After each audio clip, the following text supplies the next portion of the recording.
Di pagi hari yang cerah, sambil mendengarkan berita mengenai kota Gotham yang semakin kumuh dan kotor, seorang pria yang bernama Arthur Fleck berdandan merias wajahnya untuk bersiap-siap melaksanakan tugasnya sebagai badut. Sesaat Arthur mencoba menahan tangis karena nasibnya yang malang ini. Dia memaksakan diri untuk tetap tersenyum. Sambil meneteskan air mata, Arthur berusaha keras untuk bisa tersenyum. Beberapa saat kemudian, Arthur bekerja menjadi badut di pinggir jalan, mencoba menarik perhatian kerumunan agar mau mampir di sebuah toko yang sepi dan hampir bangkrut. Arthur menari, berusaha menarik perhatian orang-orang yang berlalu lalang di sekitarnya sambil diiringi dentingan piano di sampingnya. Bukannya mendapat perhatian, malah umpatan yang Arthur dapatkan karena penampilannya yang aneh. Beberapa saat kemudian, sekelompok pemuda merebut dan membawa lari papan pengumuman dari tangan Arthur. Arthur yang panik itu pun langsung mengejar anak-anak tersebut. Arthur meminta pertolongan dari orang-orang sekitar, namun tidak ada yang peduli dengannya. Tidak ada satupun orang yang mau membantunya. Arthur terus berlari di dalam gang sempit, namun dia malah dipukul menggunakan papan pengumuman miliknya hingga hancur. Arthur dipukuli oleh anak-anak berandalan tersebut. Arthur yang kesakitan itu pun tidak mampu untuk bangkit lagi. Sore harinya, di depan psikiater, Arthur tertawa tidak terkendali karena penyakitnya. Arthur mengidap penyakit mental, di mana saat moodnya buruk, Arthur malah tertawa lepas dan dia sendiri tidak bisa menghentikannya. Arthur dengan keras berusaha menghentikan tawanya, namun sangat sulit. Hingga beberapa saat kemudian, setelah dia berhasil menenangkan diri, Arthur bertanya kepada psikiaternya, kenapa akhir-akhir ini orang-orang di luar sana menjadi semakin gila. Psikiaternya menjawab kalau situasi kota Gotham saat ini sedang kacau. Karena semakin kumuh, wabah penyakit tersebar di mana-mana, warga miskin kota semakin susah mendapatkan pekerjaan. Sang psikiater lalu meminta buku jurnal catatan harian Arthur. Arthur memberinya sebuah buku. Selain sebagai buku jurnal, buku itu juga dia gunakan untuk mencatat lelucon atau hal-hal yang lucu, karena suatu saat nanti Arthur memiliki cita-cita untuk menjadi stand-up komedian. Di dalam buku jurnal itu, sang psikiater malah menemukan catatan yang bertuliskan kalau Arthur berpikir jika kematiannya lebih masuk akal dari kehidupannya saat ini. Menyadari kalau penyakit mental yang diderita Arthur belum juga mereda, sang psikiater memberi Arthur resep obat. Di perjalanan pulang, di dalam bis, Arthur menggoda seorang anak kecil yang duduk di bangku depannya hingga tertawa. Namun ibu anak tersebut malah tidak senang dengan apa yang Arthur lakukan dan membentak Arthur. Arthur pun sedih dan penyakit tertawanya kambuh. Arthur tertawa terbahak-bahak hingga seisi bus terganggu. Arthur kemudian memberi selembar kertas untuk orang yang di depannya. Kertas itu bertuliskan kalau Arthur memiliki penyakit tertawa yang tidak bisa dikontrol karena trauma pada otaknya. Mohon maklum. Setelah menebus obat di apotik, Arthur berjalan menaiki tangga menuju apartemennya. Sebelum naik ke apartemen, Arthur memeriksa kotak surat namun tidak ada apapun di sana. Arthur lalu masuk ke dalam apartemennya. Di dalam, Arthur disambut oleh ibunya, Penny Fleck. Penny bertanya apakah ada surat balasan dari seseorang yang bernama Thomas Wayne. Arthur menjawab kalau kotak surat di depan kosong. Penny pun sedih karena dia sangat berharap mendapat surat balasan. Penny menganggap Thomas Wayne yang sangat kaya raya dan sebentar lagi akan mencalonkan diri menjadi wali kota bisa membantunya dan anaknya, Arthur, yang saat ini sedang terpuruk. Penny, 30 tahun lalu, pernah menjadi asisten rumah tangga di rumah Thomas Wayne. Dan Penny mengaku sangat dekat dengan Thomas. Menurut Penny, Thomas adalah orang yang baik. Arthur dan Penny lalu menonton acara televisi favorit mereka, yaitu sebuah acara talk show Murray Franklin Show. Arthur sangat menyukai acara tersebut, hingga dia membayangkan bisa masuk ke dalam studio dan menonton acara itu secara langsung. Di dalam bayangannya, Arthur tertawa mendengar lelucon Murray, hingga Murray menyuruh Arthur naik ke atas panggung. Di sana Arthur bercerita tentang asal-usulnya yang miskin dan berusaha keras berjuang di kota yang kejam ini. Arthur bekerja untuk merawat ibunya. Hal itu membuat Murray kagum hingga Murray berharap punya anak seperti Arthur. Namun, peristiwa itu hanya ada di dalam bayangan Arthur saja.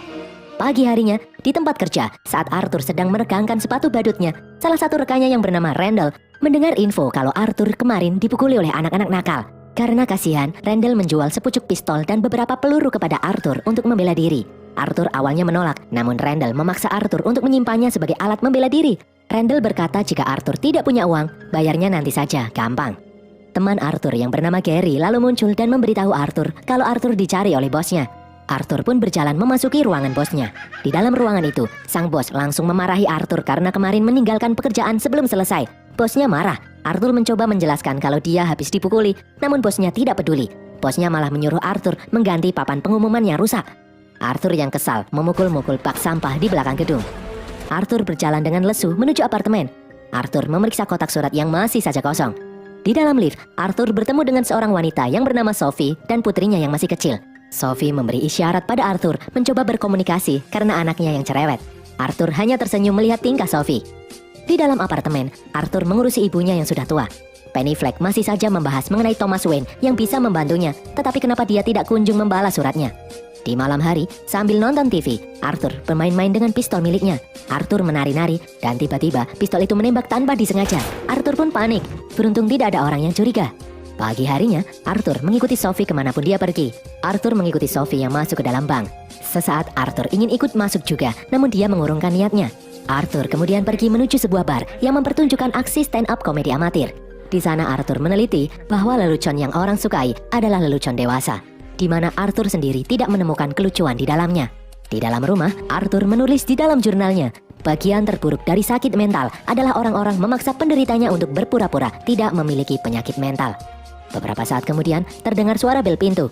Arthur lalu membuka pintu rumahnya. Ternyata itu adalah Sophie. Sophie berkata kalau dia mengetahui, seharian tadi, Arthur mengikuti kemanapun dia pergi. Sophie mengira Arthur akan merampok bank tempatnya bekerja. Arthur lalu bercanda kalau dia memang punya pistol, tapi lain kali ajalah merampoknya. Hal itu malah membuat Sophie tersenyum. Arthur lalu memberitahu Sophie kalau dia mendaftar untuk tampil di bar stand-up komedi amatir. Arthur ingin Sophie menonton aksi perdananya. Tidak disangka, Sophie pun mau. Sophie lalu pergi meninggalkan Arthur. Pagi harinya, di saat Arthur sedang bekerja menjadi badut menghibur anak-anak pengidap kanker, tidak sengaja pistol yang ada di sakunya terjatuh. Tak pelak, hal itu membuat bosnya marah. Malam itu juga, bos Arthur memecat Arthur dari pekerjaannya menjadi badut karena ketahuan membawa pistol saat sedang bekerja. Terlebih lagi, Randall malah mengaku pada bosnya kalau Arthur telah merampas pistolnya dengan paksa. Arthur pun kecewa dengan Randall yang tidak membelanya, malah menjatuhkan dirinya di depan sang bos sehingga membuatnya dipecat. Di perjalanan pulang, di dalam kereta, Arthur yang sedang kacau melihat seorang wanita yang diganggu oleh 3 orang pemuda yang mabuk. Di momen ini, tidak disangka penyakit ketawa Arthur malah kambuh. Arthur tertawa terbahak-bahak. Hal itu membuat 3 pemuda yang mabuk tadi kesal. Ditambah-tambah wanita incaran mereka berlalu pergi. 3 pemuda itu semakin kesal.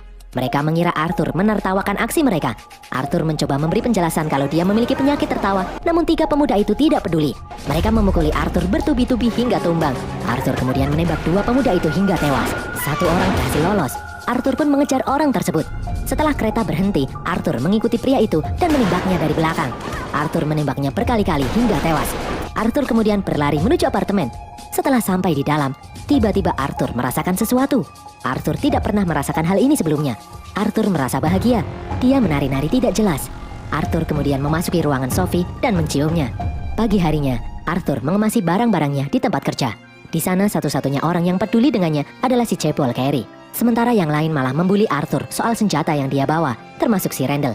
Sebelum pergi, Arthur memukul sebuah benda dan mencoret-coret tulisan di dinding. Di rumah, Arthur meminum stok obatnya yang terakhir.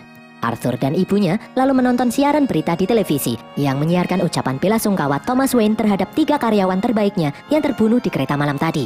Itu adalah orang-orang yang dibunuh Arthur semalam. Di siaran itu, Thomas menyebut kalau kota Gotham telah kacau.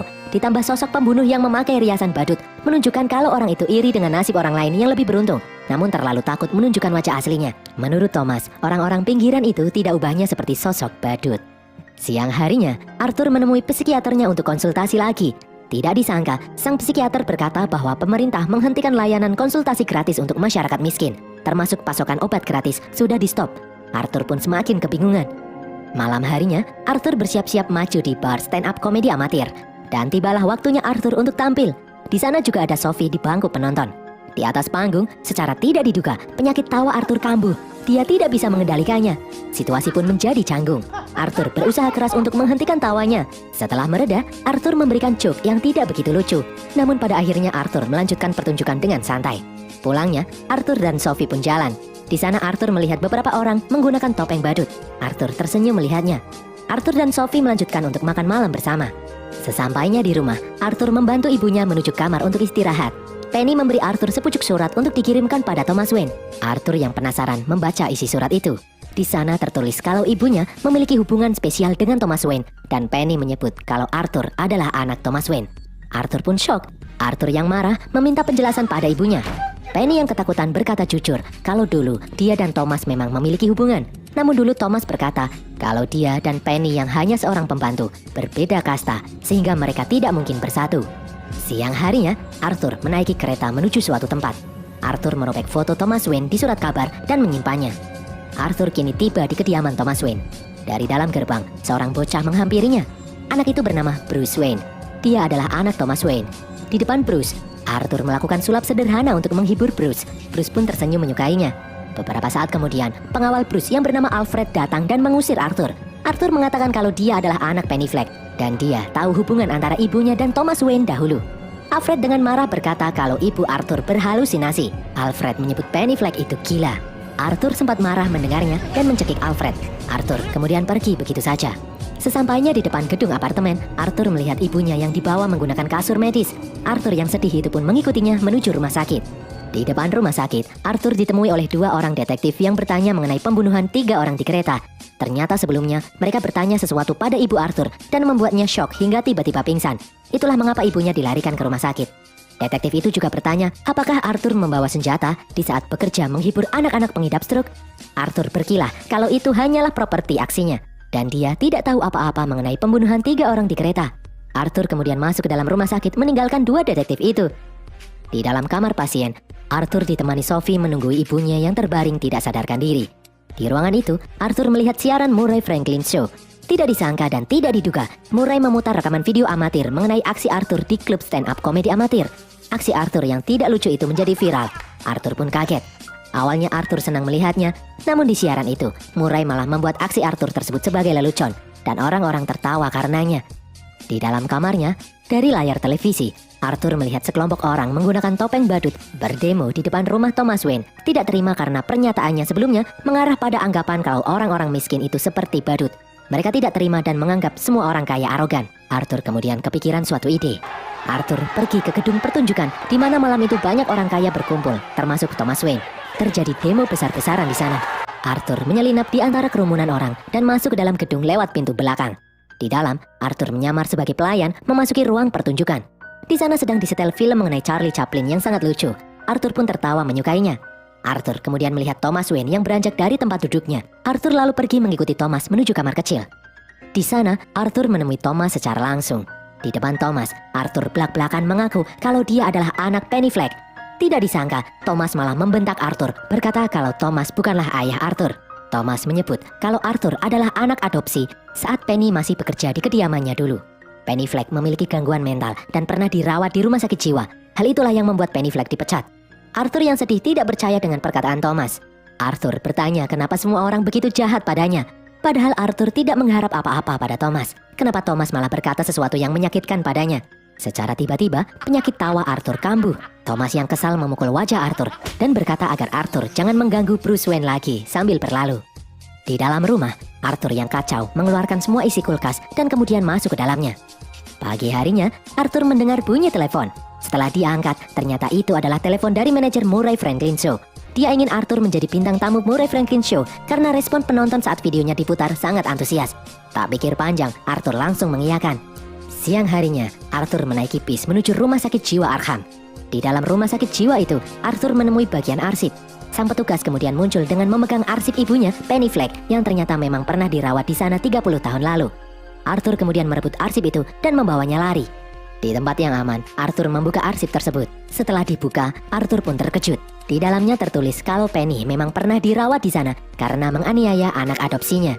Di sana juga dilampirkan dokumen adopsi anak. Di sana terlihat lampiran clipping berita yang menyebut kalau seorang ibu membiarkan anak adopsinya dianiaya oleh pacarnya, dan sebuah berita yang mengabarkan seorang ibu dipukuli dan anaknya dianiaya dengan keji hingga diikat di radiator dengan luka pukulan yang keras di kepalanya. Tiba-tiba penyakit tawa Arthur pun kambuh. Arthur menangis sambil tertawa. Malam harinya, di bawah guyuran hujan lebat, Arthur berjalan pulang. Dia memasuki apartemen Sophie. Secara aneh, di sana Sophie tidak mengenali Arthur. Sophie hanya tahu kalau Arthur adalah tetangganya. Di sini terkuak kalau ternyata kebersamaan Arthur dengan Sophie sebelumnya hanyalah ilusi saja. Hal itu tidaklah nyata. Arthur lalu kembali ke dalam apartemennya. Di dalam, Arthur tidak berhenti tertawa sambil menangis. Pagi harinya, di dalam kamar pasien, Arthur yang emosi berkata kalau dia mengira hidupnya adalah tragedi, namun ternyata hidupnya adalah komedi, sambil membekap ibunya sendiri dengan bantal hingga tewas. Sesampainya di rumah, Arthur mempersiapkan dirinya untuk beraksi menjadi tamu di acara Murray Franklin Show malam nanti. Tidak disangka Arthur berencana untuk bunuh diri di acara tersebut karena menurutnya itu adalah hal yang lucu dan bisa membuat orang lain tertawa. Arthur pun bersiap-siap mengecat rambutnya dengan warna hijau sambil menari-nari menandakan kalau dia sedang bahagia saat ini. Arthur memegang foto ibunya saat masih muda dengan tulisan, "Aku suka senyummu" dengan inisial Thomas Wayne, yang berarti dulu mereka memang pernah berhubungan. Beberapa saat kemudian terdengar suara bel. Setelah pintu dibuka, ternyata itu adalah Randall dan Gary yang berbela sungkawa atas kematian ibu Arthur. Mereka mengajak Arthur untuk minum agar tidak stres. Arthur lalu menjawab kalau dia baik-baik saja sejak berhenti minum obat-obatan beberapa hari lalu. Sekarang Arthur bisa menjadi diri sendiri. Randall kemudian menjelaskan tujuan aslinya datang ke sana. Randall berkata kalau dia telah diinterogasi oleh polisi soal pembunuhan 3 orang di kereta beberapa waktu sebelumnya. Randall mencurigai Arthur adalah pelakunya. Tak disangka, Arthur langsung menusuk tubuh Randall berkali-kali menggunakan gunting dan memukulinya hingga tewas. Gary yang ada di sana pun kaget. Gary ketakutan. Arthur kemudian berkata kalau Gary boleh pergi karena Gary adalah satu-satunya orang yang bersikap baik padanya. Gary kemudian berjalan hendak keluar, namun ternyata pintu rumah Arthur dikunci. Gary yang cebol tidak bisa meraih kunci. Arthur lalu berjalan mendekati Gary. Arthur membukakan kunci, mencium Gary, lalu membiarkan Gary pergi. Beberapa saat kemudian, Arthur berjalan pergi menuju studio. Arthur menari-nari di tangga. Dari belakang, 2 polisi memanggil Arthur. Melihat mereka berdua, Arthur langsung berlari sekencang-kencangnya. Arthur sempat tertabrak mobil, namun dia bisa bangkit lagi dan terus berlari memasuki kereta bawah tanah. Di dalam kereta, terdapat banyak sekali orang-orang dengan kostum badut akan melakukan demo menentang pemerintah. 2 polisi itu ikut masuk ke dalam kereta. Saat polisi itu mendekat, Arthur memancing keributan. Tak pelak menyadari ada 2 polisi di antara mereka, kerumunan orang itu malah mengeroyok polisi tersebut hingga babak belur. Arthur pun tertawa melihat polisi yang dipukuli, lalu melanjutkan perjalanannya. Di dalam studio Murray Franklin, Arthur ditemui oleh Murray secara langsung. Murray bertanya, kenapa Arthur berpenampilan seperti badut? Apakah Arthur terkait dengan demo politik belakangan ini? Arthur menampiknya dengan menyebut kalau dia tidak ada hubungannya dengan demo-demo itu. Arthur hanya ingin tampil keren di acara itu. Murray kemudian memakluminya. Arthur lalu meminta tolong kepada Murray. Jika nanti acaranya dimulai, Arthur ingin Murray memanggilnya dengan nama Joker. Karena sebelumnya, saat menyiarkan video tentangnya, Murray menyebut Arthur tukang bercanda atau Joker. Murray pun mengiyakan. Di balik panggung, sebelum dipanggil, Arthur melakukan gerakan-gerakan aneh. Dia menari-nari. Dan akhirnya, Arthur pun dipanggil masuk dengan sebutan Joker. Arthur menari-nari di depan kamera televisi. Arthur mencium salah satu bintang tamu dan kemudian duduk. Sesaat Arthur terdiam karena dia terpukau. Semuanya sama seperti apa yang dia bayangkan sebelumnya masuk ke dalam acara tersebut. Murray bertanya tentang penampilan Arthur. Arthur menjawab, dia berpenampilan seperti itu hanya ingin membuat orang lain tertawa. Karena dalam video sebelumnya Arthur menjadi stand-up komedian, Murray ingin Arthur memberinya sebuah lelucon. Arthur kemudian membuka bukunya. Sesaat Arthur terdiam, Arthur lalu bercerita sebuah lelucon, namun tidak ada orang yang tertawa. Arthur kemudian melanjutkan curhat kalau hari-harinya terasa berat. Bahkan kemarin-kemarin, dia telah membunuh 3 orang di dalam kereta. Sontak hal itu membuat semua orang di dalam studio pun syok. Murray sempat tidak percaya, namun Arthur mengatakan sejujurnya. Arthur jujur karena saat ini tidak ada yang bisa menyakitinya lagi, sebab hidupnya hanyalah komedi. Arthur menganggap pembunuhan 3 orang di kereta adalah hal yang lucu, dan Arthur lelah berpura-pura tidak lucu di depan orang. Arthur menyebut kalau komedi itu subjektif. Saat ini lingkungan memutuskan apa yang benar dan salah, sampai hal apa yang lucu dan tidak lucu. Murray mengira kalau Arthur sengaja memimpin pergerakan pemberontakan, namun Arthur membantah. Arthur hanya membunuh orang-orang yang jahat. Akhir-akhir ini, semua orang menjadi jahat. Semua orang membela 3 orang di kereta yang tewas, karena Thomas Wayne si orang kaya juga berduka. Sedangkan Arthur sendiri, setiap hari ada di jalanan, namun tidak ada satu orang pun yang peduli dengannya. Para orang kaya itu tidak pernah membayangkan bagaimana rasanya menjadi orang susah. Murray menyebut kalau kata-kata Arthur hanyalah pembelaan pribadinya saja, karena pada kenyataannya tidak semua orang itu jahat. Arthur lalu menjawab kalau Murray sendiri adalah orang yang jahat. Murray mengundangnya ke acara tersebut hanya untuk diolok-olok. Arthur lalu menembak kepala Murray hingga tewas seketika. Semua orang pun panik dan berhamburan. Tak pelak peristiwa itu menjadi berita besar di seluruh saluran televisi. Di jalanan, Arthur yang diborgol di dalam mobil patroli melihat lingkungan sekitar yang kacau. Orang-orang berdemo dengan anarkis dipicu oleh pernyataan Arthur di acara Murray Show. Arthur tertawa bahagia melihatnya. Tiba-tiba sebuah mobil ambulan menabrak mobil polisi itu. Beberapa orang kemudian membawa Arthur keluar dari mobil dan membaringkannya di kap mobil polisi. Orang-orang yang berdemo pun berkumpul di sekitar Arthur. Di tempat lain, di saat kekacauan terjadi, Thomas Wayne yang baru keluar dari bioskop mengajak istri dan anaknya berjalan di gang sempit. Ternyata mereka diikuti seseorang dengan topeng badut. Orang itu membunuh kedua orang tua Bruce dan mencuri kalung ibunya. Sementara itu, Arthur pun kembali siuman. Dia dikelilingi oleh orang-orang yang memujanya. Arthur merasa bahagia karena akhirnya ada yang mengerti perasaannya. Arthur pun mulai menari-nari pertanda dia bahagia. Dengan menggunakan darah yang keluar dari mulutnya, Arthur menggambar senyuman di wajahnya. Semua orang pun bersorak. Di dalam ruang rumah sakit jiwa, di depan psikiater, Arthur tertawa terbahak-bahak mengingat kejadian tewasnya kedua orang tua Bruce. Sang psikiater bertanya kenapa Arthur tertawa. Arthur menolak untuk menjelaskan dan berkata, percuma saja, kamu gak bakalan paham. Arthur kemudian keluar dari ruang psikiater dengan bercak darah di kakinya. Arthur lalu berlari ke sana kemari dikejar oleh penjaga. Dan berakhirlah alur cerita film Joker ini guys. Banyak yang bilang kalau orang jahat adalah orang baik yang tersakiti. Di film ini bukan begitu guys. Joker jadi jahat karena murni psikopat. Karena sejatinya di dunia ini tidak ada kebenaran yang mutlak, tergantung perspektif masing-masing. Semoga dan sampai jumpa di konten kami berikutnya. Bye.